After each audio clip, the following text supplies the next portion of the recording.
The Expert Series is brought to you by Draw It Paint, the dry erase paint company that specializes in the highest quality of whiteboard walls available worldwide. Draw It Paint is constantly undergoing tests and procedures to ensure industry-leading, top-quality products with 3 selections to choose from. Recruit, Unique, and Limitless are guaranteed to suit all your dry erase paint needs.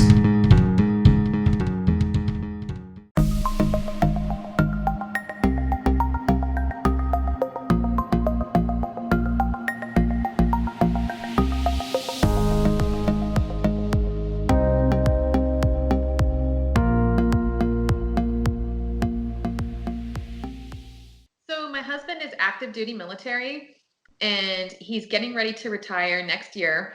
But with that, we've lived in so many different places. Originally, I'm from Colorado and let me see. So from Colorado, we went to Alabama and then upstate New York, which was closer to Canada than anything else where we were. We were closer to Kingston than we were to Syracuse. Wow. Yeah, eh? And then we went back to Colorado and then overseas to Korea. And we were in Korea for 3 years. And then back to Alabama and then Washington, D.C. And we ended up here after Washington, D.C. Wow. Let me guess, within like 10 years, all that moving? Actually, it's in 17 years we've been married. So yes, so all those moves within like 16 to 17 years. Yeah. How is that? How do you handle all that moving? Well, I do like the adventure. I like being exposed to new places, new cultures, new people, new surroundings. I'm a little bit of a history nerd, so I do like to learn about the local, stories of new places and like just the different like early settlements, things of that nature. So I've really embraced the lifestyle. I know that it's not for everybody, but for those of us who have the opportunity to live it, it's an amazing adventure. Yeah. With challenges and adversity, though. Yeah, that's true. Does it look like Washington's going to be more of a permanent spot for you guys, or? I don't know. We're probably going to end up leaving at some point, just because with other career opportunities in our future, Washington State is not the best place to accomplish what we want to accomplish career-wise. So we'll probably end up back in DC. I see. Yeah. I did, my own little background research on Lacey. I saw that it's a city of 45,000 people. It's not very big. No. It's surprisingly because it's right near Olympia, which is the capital. So you think in generally speaking, like capital regions in any state, you think that they would have a high population, but it really doesn't. It's just starting to get out of the agricultural and rural and become more of a developed suburban area. Yeah.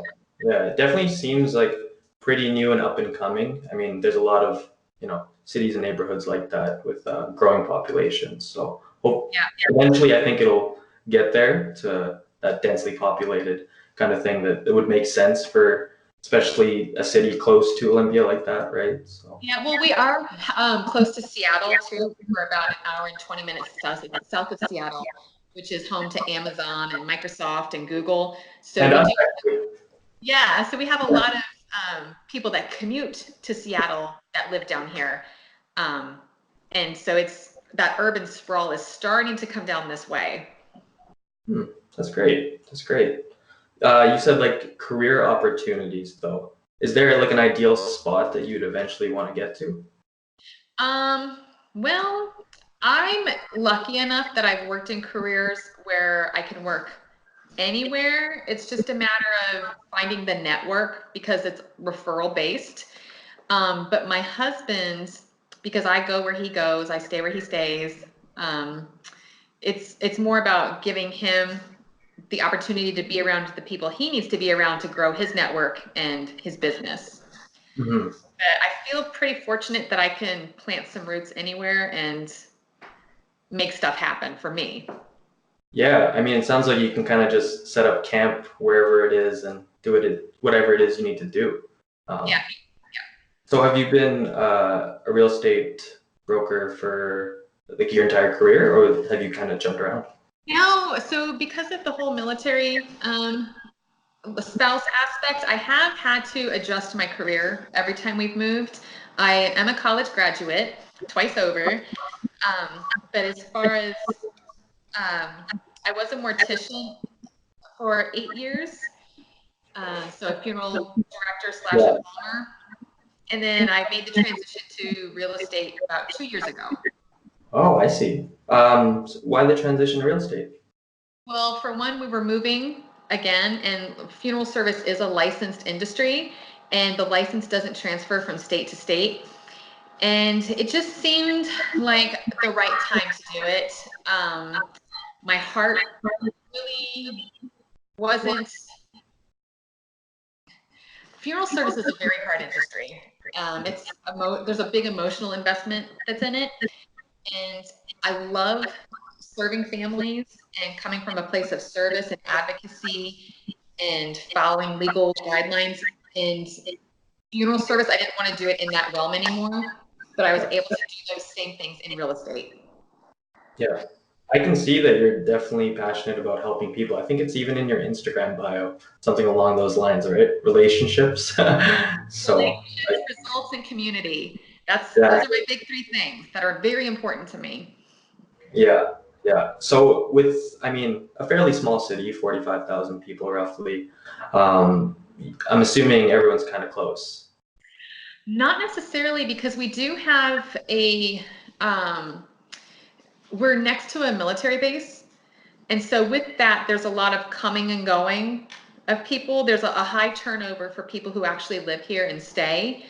On my individual street, though, I would say the neighbors are on a hand wave kind of relationship basis. We'll wave at each other, but as far as actually like hanging out, I don't know that that really happens where I live, unfortunately.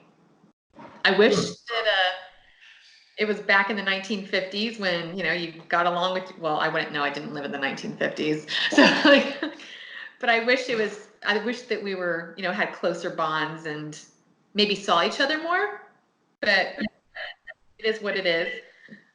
Yeah, well, I mean, it is difficult to trust people when you see others coming and going as often as the people there do, right? So I guess that would make sense.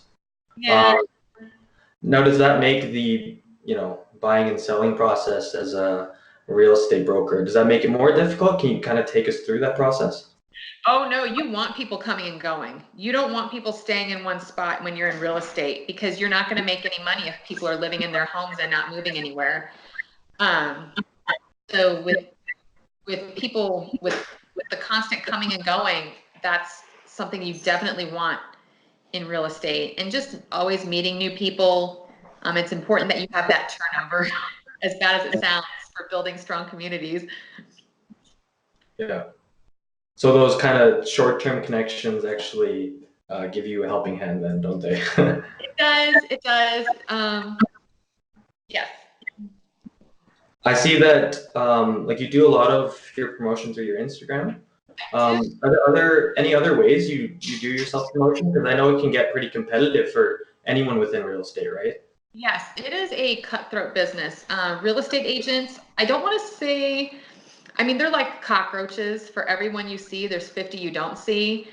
Um, but not all of them really market themselves or hold themselves to a high standard to really advocate for their clients. The way that I market myself is to just be as involved in my community as possible. For example, volunteering in my children's school, all the running clubs that I'm in, always talking to people. If I'm in line at the grocery store, just really making an effort to form organic connections with people, in ways that aren't so in your face and salesy. So I do like to use the Instagram and really make sure that my posts are really varied and not just solely focused on real estate. And I like to use Facebook in the same manner, LinkedIn, but really my business is built by forming just natural relationships and connections with people out in the community. Yeah. Sounds like you get a lot of help from social media. So. I didn't realize I did. Like when you folks reached out to me, I was really surprised. Like, how did you find me? Like I didn't really think I was that, out there, but I'm glad. Yeah, I guess there's people like us looking for individuals like yourself. Like when you asked me those 3 questions, you were actually the first one to do something like that. Oh, like most people just ask for basic information just on what we're doing, but your questions were pretty down to earth, and it seemed like you really wanted to get the bottom of it a little bit. But I appreciated it, so we could tell you something other than this little message that we're like, this is what we're doing, this is exactly how we're going to do it. But when you asked about what our first impression was of yourself, I meant that the honesty I could see just from all of our research that we had done on you. So that's what really made you stand out, for sure. Yeah. Are there any other ways that like technology has kind of helped you out or affected you in any other ways? So, so I have a love-hate relationship with technology. I like that it's made connecting with people really quick and easy. And I like that there's access to information quickly. I mean, if you have a question about anything, you can easily look up an answer online. But the reason I don't like that is because it's really hurting people's abilities to interact with each other directly. And I feel like it's really damaging to build connections, because instead of figuring out, how to fix, a toilet running, like fix a toilet handle, someone will hop on Google instead of maybe reaching out to a neighbor or someone else who might know how to do that repair. I feel like it's making people really isolated. So, but in terms of my business, it's the same thing. I'm able to help people who might be moving from out of state. But at the same time, it's making buyers more leery of people in my profession who offer services, because they feel like they know everything already because they're able to research everything online. So I have a love-hate relationship with technology. Yeah, I think I'm kind of in the same boat. I hate how much I'm on screens. Like, sure, it's part of my job, but even outside of the office, like I'm on Instagram, I'm on all social medias, and it's just like, sometimes I want to just get rid of my phone for like a week. Yes. And just live a normal life like they did in the 50s, like you said. Yes. But it's difficult to get away from, It really is. So I abandoned social media completely for about a year. I didn't have Facebook, and that was before I even had Instagram. And I'll tell you what, it was the most satisfying 12 months of my life. But then once I got, the ball rolling on real estate, everybody around me said, you have to have social media. You can't not have an online presence if you want to be successful, because people need to be able to find you online. So begrudgingly, that's when I got back on social media with the Facebook and the Instagram. And I mean, it's a necessary evil. I loved not having it, but now I have to have it. Yeah, well, just thinking about it, if you didn't go back to it, we probably wouldn't have found you, right? So it's no. Glad you did, of course. Yeah. It sounds like you got a lot on your plate with your career, with bouncing around from place to place, with your 2 kids, your 2 dogs. I have 3 kids. 3 kids. Yeah. Oh man. Yeah, I always saw the 2. Okay. 3 kids, so even more. How do you balance all this with work and your personal life? Poorly, very poorly. That's why I run a lot, because balancing all of that is a challenge. But I don't feel like I'm unique in any way. I feel like there are so many families out there who are trying to do it all and be it all and have it all and balance all those things. Some do it better than others. And me, I mean, really the way I balance is by all the running that I do. But my mind is constantly going. Like if I'm with my family, I'm like, oh, I should be doing this for a client. Or if I'm with a client, I'm like, oh, I should be doing this for my family.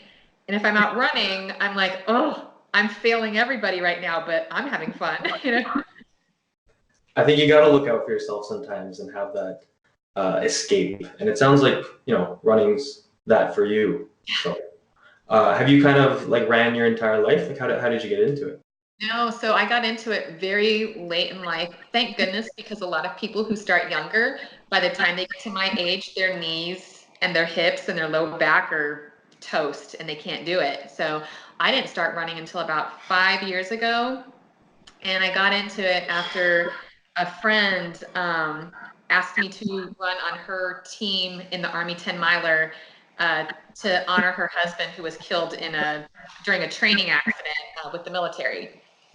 So that's when I started running, and it stuck. Yeah, it's really seems like you're passionate about it. I mean, I think I saw some of your progress, and you've gone so far from like 10 miles to 12 miles to like 50 miles almost, I think. So, okay. Well, so when I started, I couldn't even run 1 mile. But the furthest distance I've gone is a 50K, and I've done that twice, and that's 31 miles. But I do have a 50 miler that I would love to run. I don't know if my husband will let me though. But it's about the goal setting. So I like that I can set a goal and work toward it. Is that kind of the next step? Is that 50? No, it's not, because it's not really, I don't set my goals based on distance. I really just try to better myself. Like when I did my 50K the first time, I was like, oh, I know I can do a 50K. So the next time I was like, I want to do the 50K faster. And so I did. But now, like, a 50 miler would be like a good progression, I guess. So yes, it's the next logical progression. It sounds like you do it for more than progression though, right? Because it is that escape for you. Like, have you made relationships from running as well? Oh yes. In fact, some of my best friends are also runners. And even if I'm meeting a person for the first time, if they tell me they run, like I automatically know that they're cool. Like I can trust them, which is probably not always the case, but I like to think that runners are good people. So I've made lots of good connections with people through that. Yeah, it just gives you something to resonate with others, right? I think it's a very disciplined hobby, because you got to stick to it to get better, to really enjoy it, right? Because obviously, like you said, like when you first started running, you can't just run a 50K. No, oh no. You're gonna start slow, right? So I think everyone understands like the process that goes with it. Myself and our producer, we run every now and then. I can't run 30, 50K for anything, but like I just like do it, like go for like a half an hour run. You don't have to compare yourself to me. You do you. Your goal. My goal is my goal. Don't steal my goal. Exactly. So I think everyone can kind of appreciate it when you hear like, oh, you do the same thing I do, and you kind of understand it, right? So this summer we had a lot of rain in Edmonton, and usually for summers our weather is like super sporadic, where we'll get 20 minutes of 25-degree weather, and then 25 minutes right after that of just pouring rain. So it's super sporadic. But I know like Washington, it rains a decent amount, right? Yes. I run in everything. I'm a big believer that if you're passionate about something, you need to have everything you can to be successful. And so I have running gear for all weather. I don't let it stop me. So even in the winter, like I have spikes so I don't slip in the snow. So Yeah, I mean, like you said, like if you're passionate about something, never let it stop you. So that's something that I definitely appreciate. Even when I see like in Edmonton, people running in like minus 25 degrees Celsius weather, I'm like, wow, that guy really loves running. So what is Celsius and Fahrenheit? That would be probably like below zero. Oh, okay. I don't know if I would run in weather that cold. I think the lowest temp I've run in was maybe 14 degrees. I don't know if I would go down to 0. That's hardcore. Those people in Edmonton are hardcore. Yeah. Yeah, and it looks like they don't layer too much, but I think like the thermal wear that they have is just so warm, right? So yeah. Besides running, like what else do you like to do outside of work? Okay, so I like geocaching. Have you heard of that? No. Oh, it's such a nerdy hobby. It started like it's where you have to use GPS coordinates to find different like hidden like it's I feel really nerdy explaining it. So you'll have to Google it. So it was started way back when like GPS started becoming a thing and people would hide stuff and you would go to different locations to like find like little I feel like I'm really poorly explaining my hobby. So geocaching is one. I like reading and doing different projects like crafts, um, scrapbooking stuff, hanging out with my dogs. Mhm. So yeah, running though is my favorite thing. Yeah, it sounds like it. I love museums. Oh yeah, yeah. Obviously volunteering, right? I guess whenever you can. Yes, I do enjoy volunteering, and that's something that it's something that can be done in so many different ways. I haven't always been, in the classroom volunteering. It's just a matter of what works based on, what's going on in my life. There's been times when I was only able to volunteer, quote unquote, by means of giving a financial donation or, donating a ton of goods to a specific organization. So volunteering doesn't necessarily have to be hands-on work, although that's what I love the most. So if anybody's watching this, I don't want them to think, well, just because I'm not able to give my time doesn't mean I can't give something of value. So Yeah, that makes a lot of sense. I mean, some people just love helping others, and I think you're one of those. So, is that where just the drive for volunteering comes from? I mean, I know you love relationships in your community, so that has to be part of it, right? that is definitely a huge part of it. I mean, it takes everybody in a community for the community to function. And also, I just really grew up with a really good example from my grandparents of, reaching out and giving time where it's needed. Um, and a really quote that I do always reference back, is do not withhold from others when it's in your power to act. So if you have the ability to contribute, I mean, you should.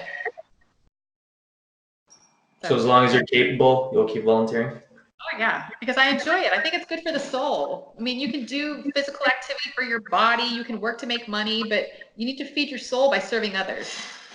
Absolutely, absolutely. I have a friend. He is doing this little consulting for one of the charities here in Edmonton, and one of their problems is actually too many people are volunteering. Oh, yeah, And that I told him, I was like, dude, that's a good problem to have. it is. But sometimes if you get too many cooks in the kitchen, some people feel offended if they're not utilized as much. Hmm. So, but there's always room for somebody to do something. And I agree. I mean, you can never have too many hands on deck. I think. No, no, you can't. Yeah, for sure. Um, besides the volunteering, is there anything like you do for your community as far as like just trying to connect with as many people as possible? So I do just a lot of different like volunteering opportunities. I do like to go to city council meetings, which I mean, I suppose is kind of a nerdy hobby too, but I like to know what's going on and I like to see my, elected officials, like what they're doing in the community to make things better and address problems that are going on. So I do enjoy that. Um, yeah, Does it ever get hectic? always. Yeah. I mean, Yeah. I feel like life is hectic for everybody. So I Yeah. don't feel my problems are any bigger or worse than anybody else's. I think we're all just trying to get through life. Yeah. Yeah. I think you just have to try to understand their point of view and I mean respect it, right? There's no point in arguing. So Just going back to real estate, were there certain goals you set for yourself 2 years ago when you started? There were, and that's funny that you mentioned that because I love to set goals. Like every year, I always set myself so many goals. I mean, something as like little as learn to juggle. I've been trying to work on that one for 3 years. I still can't juggle to save my life. To visit Europe. I'm very big on goals. And with real estate, a lot of brokers have a dollar amount for what they want to make or a quantity for how many homes they want to sell. And really my only goal was I want to make enough money to take my husband on an Alaskan cruise when he retires. Like that was my only goal. And I probably should have aimed a little higher, but I I want my goal to be something meaningful, and I don't want to be so caught up in chasing the dollar or chasing the, um, what's the quantity, chasing the quota. I want my goals to have meaning and purpose, and for me, it's making enough money to take my husband on an Alaskan cruise. So that was my goal, and to always work with integrity and not compromise my values and integrity to make a sale. And so far it's worked for me. It's worked perfect. I mean, yeah, I'm getting exactly what I put into the world. So I'm happy with that. Yeah, it's funny that you say integrity because one of the other individuals that we've interviewed, she's an interior designer in LA, and she said one thing that stuck with her entire career is that integrity. Just, really trying to stay true to yourself. Do you think that's something that you value, just staying true to who you are and, not changing? Absolutely. The thing that I like is that people, when you stay true to yourself, it sets the standards so that you can function and other people who you interact with know what to expect from you. Because if you stand for nothing, you'll fall for anything. So, I'm in terms of like, if I need to be on time somewhere, I'm going to be late. I'm late for everything. But am I always organized? Not necessarily. But as far as like honesty and integrity, like that's my truth right there. Like I value that so much because it's so important. Definitely. It's good to have those values that, you kind of look back at and you wonder why am I doing this? And then you realize that, oh, I'm doing it because it's true to who I am, right? Yes. It allows you to justify decisions, would you think? What was that? Do you think it allows you to like justify certain decisions you make? I don't know because what's always the best decision for me based on my needs might not always be the best decision for other people who are impacted by that. I like to try to justify the decisions I make based on my own needs, but it's hard to do that when you want to not harm the people around you. To keep a happy medium, you want to take other people's needs into consideration and not be selfish when making decisions. I think having that awareness alone, right? Just understanding that not everything is about yourself and the certain decisions you make have different ramifications on others. I think that's definitely another good value to have for anyone, right? Yes. As far as like any advice you'd like to pass on to not just starting realtors or professionals, what advice would you give just to say a 12-year-old kid? Oh, a 12-year-old kid. Go to bed on time. Set your clothes out the night before. That's what I would tell a 12-year-old kid. But for the person who's just starting out in a career, what I would tell that person, you learn more about yourself through your failures than you'll ever learn about yourself through your success. I've had job losses. I've had, failed relationships. I've fallen off the bicycle. You don't learn about who you are when things are going great. You learn about who you are when things are going horribly bad. And you have to pull yourself up by your bootstraps and keep going. So that's definitely one piece of advice. Just maybe a motivator. And then another thing, a piece of advice is that there's more than one way to get to your goal. If you want to be a doctor, if you want to be a lawyer, if you want to be a radio DJ, that's okay. But if that's not what happens at the end of your journey, it's okay, as long as the reason, the thing, like what gives you purpose, as long as that is filled, that's okay. So like when I said I used to be a mortician and now I'm in real estate, two totally different career fields. I'm passionate about funeral service and helping families. And I thought that that was always going to be my career path. But then I ended up in real estate. And initially it felt like a failure. But when I realized I'm still serving families, I'm still able to exercise all my values in the course of doing business. I'm still able to, advocate for people who might not be able to advocate for themselves and negotiate. I'm still doing all the things I love. It's just in a different capacity. So there's more than one way to get to your destination. Right. I like the analogy you used just with the bike. And, you're not going to learn anything when everything's going smoothly. Yes. Right? So being aware of failing isn't necessarily a bad thing.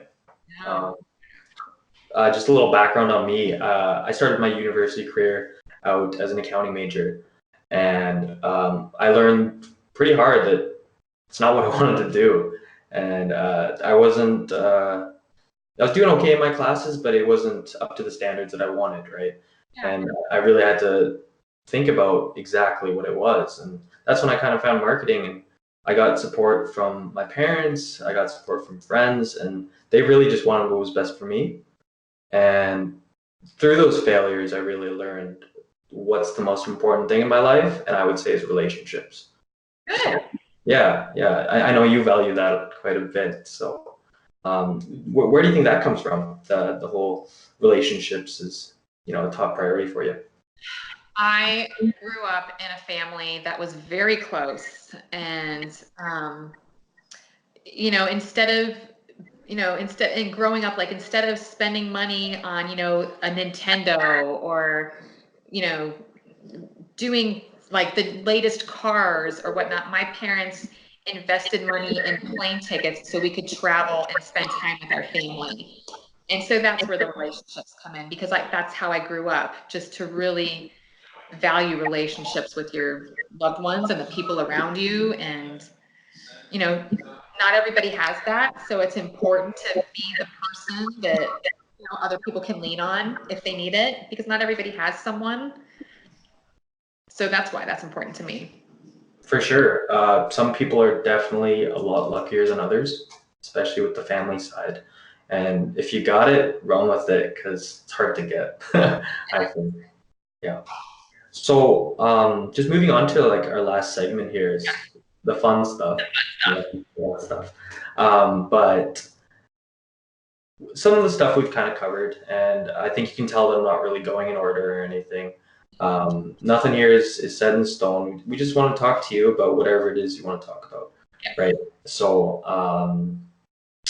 as far as Lacey goes, like, what are your favorite things about your community? I love that the trail system, the accessibility to run trails. I love that. I love that it's a very bike-friendly community. So they have bike lanes and safe areas to ride bicycles. I love all the eclectic restaurants, and I love that every now and then we can get a view of Mount Rainier. It's close proximity to different state parks. I love that. And it's beautiful. I mean, there's fir trees everywhere and just a lot of nice things to see. So if I was coming to Lacey and I had one day to spend there, what would you recommend I do? Well, first of all, I'll tell you, don't come on a Sunday because that's when all the good restaurants are closed. So, you'll be sorely disappointed if you come on a Sunday. But definitely bring your bike so you can travel around on bicycle. And you'll want to get your Discover Pass because there's a great state park called Tolmy State Park where you can go and see the sounds and you can go hike on one of the trails there. And you'll definitely want to ride your bike down to the Capitol because that is right down the road, 8 miles, and check that out. And definitely visit some local coffee shops. Are there any specific restaurants that I should go to? Any specific coffee shops? Restaurants, sorry. Oh, restaurants? Oh, yes. Okay, so East Side Big Tom's is a local burger joint that has been in business since the 1950s. And it's been in the same family, actually it's 2 families who've owned it thus far. But they're just a local icon. So you'll want to go there, except they're closed on Sundays. And then the other place is Maconi's Italian Subs. Again, a family-owned operation. They make all their ingredients in-house, so their bread is made in-house. Again, don't go on a Sunday, they're closed. But those are the 2. What if I told you I was a vegetarian? Oh. I'm not. No, vegetarian is okay. You can go to Maconi's because they do have vegetarian items on their menu. And at Eastside Big Tom's, they might have a veggie burger. They might. I don't want to lie. I'll get back to you. I will go there and find out. That'd be great. So it sounds like there's a lot of great scenery. There is. There is. You said national parks, right? Yes. State parks. We have national parks and state parks here and federal lands. So there is a lot of opportunity for recreation and camping in those areas, clamming, which is a big thing here. You just don't dig for clams apparently. And hiking, fishing. So anything outdoors you can do. Yeah, and that's something you love yourself, right? Just being outdoors. I do. Yes. I really do like, being in the outdoors. I would like to go camping as long as it wasn't like really roughing it, and which is available here in Washington. But hiking, like riding my bike, I do love to be outside. You're originally from Colorado, correct? Yes. So that's another gorgeous place. It is. It's amazing. Is that kind of where that love for the outdoors came from? Maybe. I'm a sucker for a good view. I love a good nature view. So you can't appreciate that if you're inside. You were probably pretty pumped then when you did your background research on Lacey and figured out you're moving to a perfect fit, it sounds like. I was excited because I would be able to wear a puffer vest probably year round, and and that there were great views of Mount Rainier and just the Cascade Mountains. I was excited. And yeah, I'd be excited too. In Alberta, we just have the location in Banff and Jasper, and it's right by the Rockies, and it's absolutely gorgeous. So yes, because I am from Colorado, Pikes Peak and Rocky Mountain National Park will always have my heart. Yeah. How long did you live in Colorado for? Oh, I grew up there. From first grade until I just keep ending up back there. So from first grade until I was a senior in high school, and then on and off as an adult, just depending on wherever the military took us. You try to visit back as much as you can, or yes. My parents and brothers are still there, and anytime I can get back there, I go. Is that a place that you could see yourself, settling long term? Yes, I could, but it depends on what the future holds for my husband's career post-military. But if I could go back to Colorado, I would in a heartbeat. Mm-hmm. I can imagine that it, took a lot of sacrifice, I guess. Yes. Kind of, because obviously, like, sounds like you love your husband, and but did it get difficult having to, kind of pick up and leave certain places? Not necessarily, because my father was also in the Air Force, so, and he had after he got out, he had a job that transferred, and so I was accustomed to relocating out of state already. Just the hardest hurdle was when we had kids and just being away from extended family. So they weren't really able to have, see them as frequently. Like my parents weren't able to be grandparents, hands-on as much as they liked. But I mean, we're used to it. It's the lifestyle. And in the military community, you really learn to try to form bonds quickly and closely, and just really with the mindset though that you're going to move again soon. So go big or go home, but be ready to move on to the next chapter. Right. Yeah, it sounds like a pretty cool dynamic, because you want to make these strong relationships right off the bat, but you never really know when you're gonna go up and leave, right? Exactly. So, sounds like you wouldn't trade it for anything, though. Oh, no. It's offered so many opportunities to see the world and meet so many different people. And no, I would never trade this experience that we've had. Yeah. I could imagine Korea was pretty cool. It was amazing. Oh my goodness.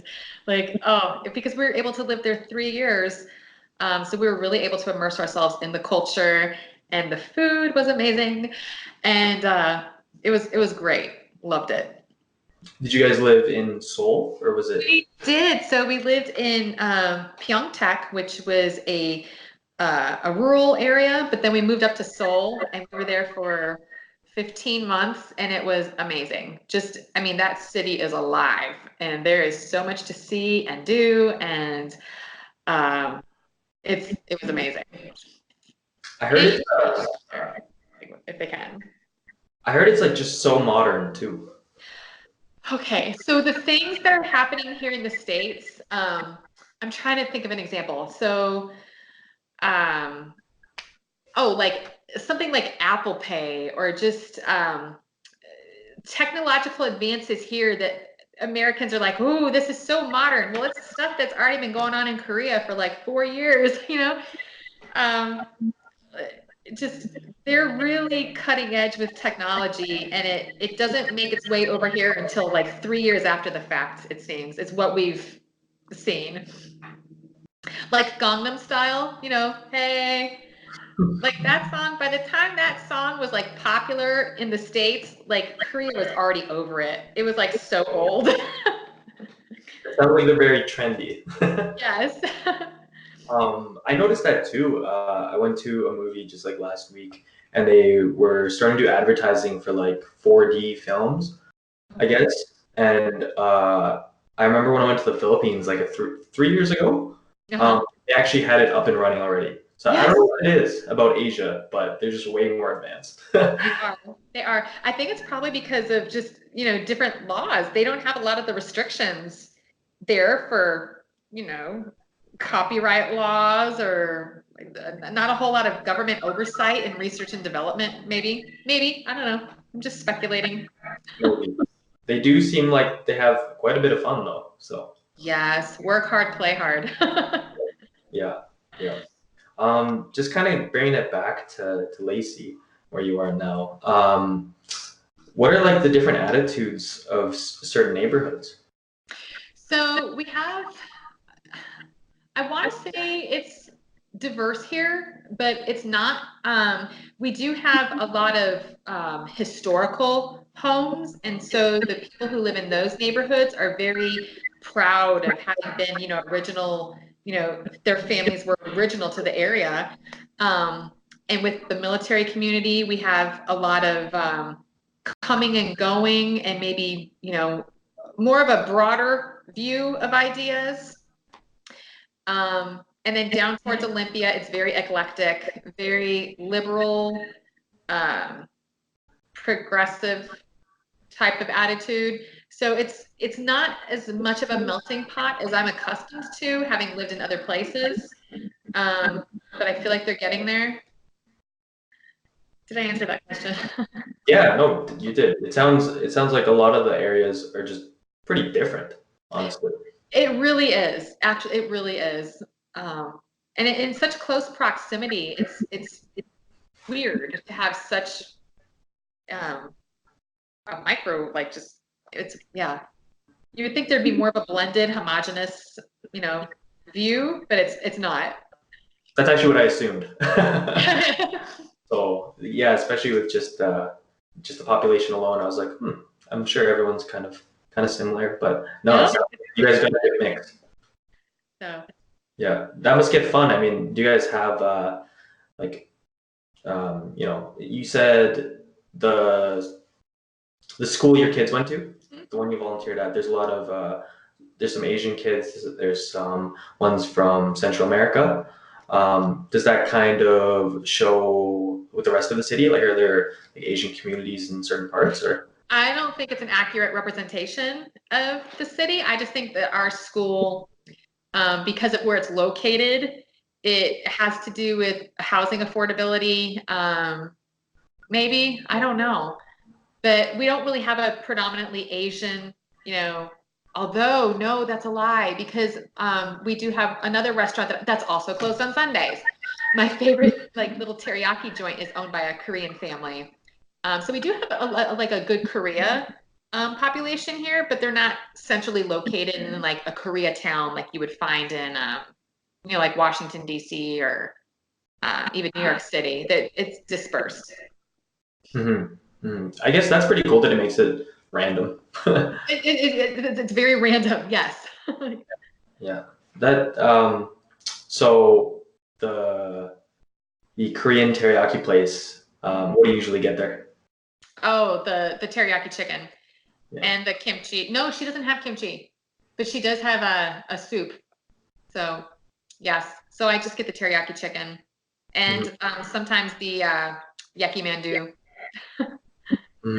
That sounds delicious. It's getting close to 5 here, so I'm starving. Oh yeah. Yeah. So it sounds like there is a lot to like about Lacey, at least from your point of view. Is there anything that you don't like, though? Well, I had told you about the places that I like to eat at being closed on Sundays, and I wanted to be positive in my interview with you. So that's the one thing I really don't like, because I run long on Sundays. That's when I do my long runs, and afterwards I want a really good meal, but I can't because they're all closed. So I know they want to have time with their families and respect their employees' time with their families, but what about me? Like, don't I matter? I think it's good to be selfish on Sundays. Is that it? Just the lifestyle reason for closing on Sundays, or is? Yeah. So I mean, because I don't want to be too negative. I feel like the city could do a better job addressing a housing crisis that we have with like home affordability and people not being able to get into homes. But I mean, that sounds like that's a problem that's more widespread than just Lacey. So if I could change anything about that, I would want maybe better solutions to a problem that exists. But I myself don't have a good solution because it's a very complicated issue. I like that you're already talking about things you changed, because I think you know the next question. But yeah, I guess if you were mayor for a day or just in charge for the day, what would you do? Ooh, well, I would definitely have a litter cleanup crew, clean up some areas where there's some, litter that didn't make it to the trash cans.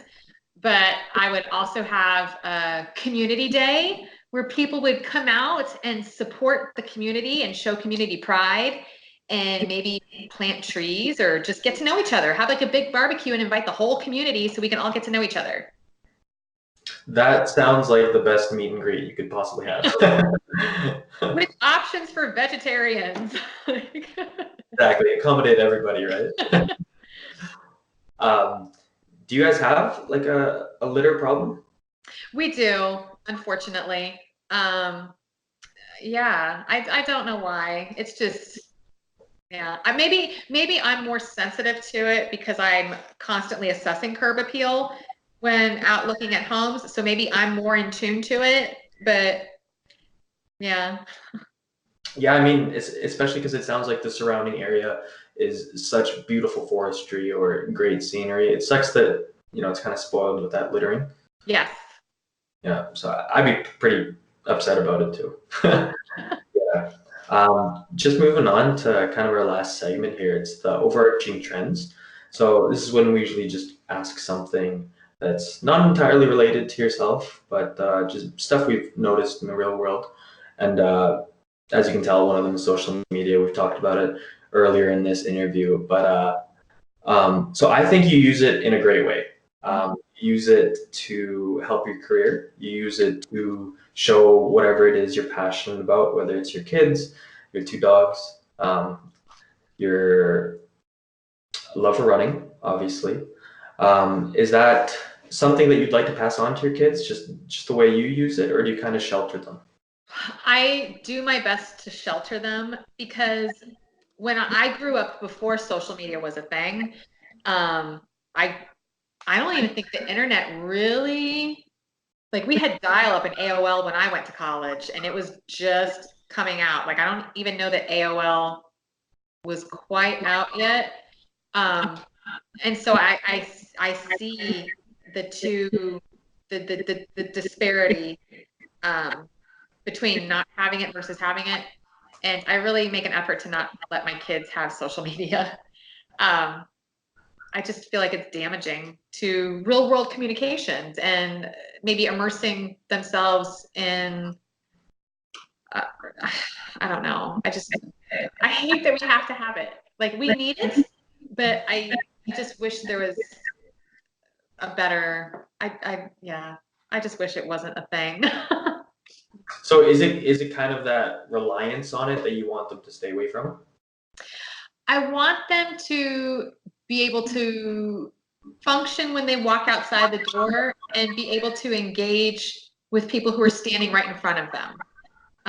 One thing that bothers me is when I see a group of people all with each other and they're all staring at their own individual phones instead of communicating with each other and, making memories and building a bond. So I think that's what I'm trying to get at. Yeah. There's people around you. Interact with the people around you. The people in your phone aren't there right in front of you. Yeah, it kind of, restricts you from living in the moment. Yes. Yeah, so I agree. I definitely see that, and I'm a follower for it too. I'm on my phone, I think, a bit too much, and I wish I wasn't, but I know. it's just kind of a trap you fall into with it. So It I think is. I would restrict my kids on it as well if I had them, because you want them to live a better life than you. Yes.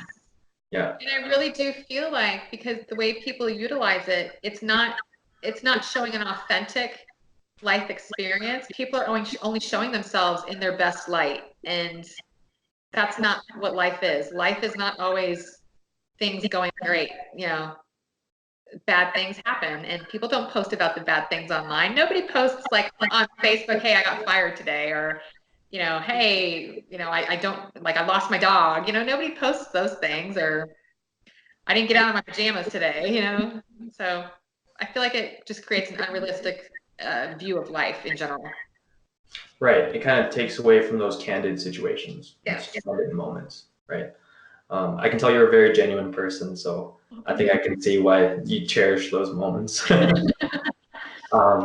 So the second overarching trend that I kind of want to discuss, I don't know if you have them in your city or have seen them around, but these scooters that you can kind of rent for however long it is, and it charges you by the minute. You kind of ride them around town. How do you feel about those? Okay, so I have a question because I have very strong opinions about things that can just be rented and driven around. In Washington, D.C., they had a bike share program, and it worked out really well because people would rent the bikes from a kiosk, and then to get credit for returning the bike, you had to return it to a kiosk. You couldn't just leave it somewhere. So these scooters, are they at a kiosk and returned to a kiosk, or are they just abandoned wherever willy-nilly? So it's a bit of both. They are abandoned at kind of random spots. Well, then they gotta go. I don't like Yeah, there's definitely not set kiosks. It's kind of wherever they deem is a safe place. Nope. Yeah, yeah. Like I said, they can get distracting because people just zip around in them. And I don't know, you got to look out for them when you're driving, right? Oh, wait a minute. When you're saying scooters, you mean The motorized ones. like the sit-down ones? Like they'll have it like Bermuda, like the two-wheelers? Or are you No, talking about like scooters, like still standing ones. Okay, they gotta go. I don't like them. Not on my lawn. Yeah, and the reason I wanted to ask you is because you're an avid runner. I mean, wouldn't you rather people just get their exercise? I don't want to be having to trip over people who are on scooters not paying attention. Like, yes, go run. Get off your scooter. Get your steps. I'm in the same boat where our office is located in downtown Edmonton. So this is kind of the hub for those scooters. And the thing with all downtown in every city is traffic, right? And they're just another thing we got to look out for. And they're not visually appealing if they're scattered everywhere in random places. It's like it's discarded junk almost. Mm-hmm. The thing with Edmonton is we get snow for 6 months of the year. So how long can you really use these things for, right? True story. They're going to rust out or not be used. Exactly. So I think they're pretty unnecessary.